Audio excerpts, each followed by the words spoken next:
My name is Dr. Jill Turner. I'm in the College of Pharmacy, and my area of research is on the pharmacogenomics of addiction. Once I got to be around 13 or 14, both of my grandparents died very quickly back to back from cancer, actually lung cancer from smoking. And so I decided at that point I wanted to cure cancer. I went to Western University there.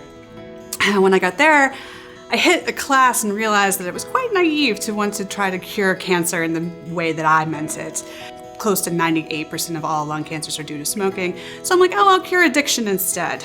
And didn't realize until at least my postdoc how naive that one was. But I've kept going that way, and I really love what I do. So you think about people who have diabetes, and they don't have any problem telling you they're on metformin or some other compound like that, right? But people are very shy to tell you whether they're depressed, or whether they have bipolar disorder, or whether they have a dependency on nicotine or alcohol, or even in the past, even if it's not active. Diabetes is actually much more due to your environment and your choices, whereas psychiatric illness, including substance use disorders like tobacco use disorder, etc., are actually close to 70–80% of the variance, whether or not you're predisposed to this disorder, can be explained by genetics. And it's way more than, say, heart disease or diabetes. So it also gives you an excellent opportunity to be able to leverage what we know about the genome and changing, the technology that is coming up down the pike, to be able to use that to really help have a type of therapy that fits one person for their specific problems, and not trying to have a one-size-fits-all, especially when something as complex as psychiatry. So the person you were before you used drugs is not the same person at the end, meaning that your brain is actually wired differently, so you have to relearn new ways to cope with the world that does not include, the habits that you had using drugs.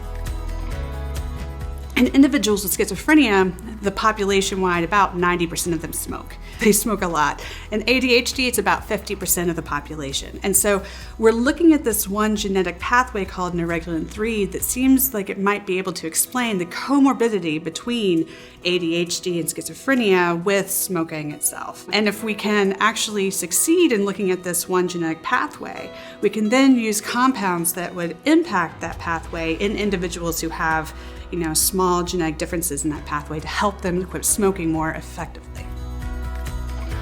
We know from a lot of research over the past 10 years that actually individuals who quit smoking when they're diagnosed with cancer have way more successful rates of remission of the cancer, and the drugs tend to be much more efficacious in those individuals as well.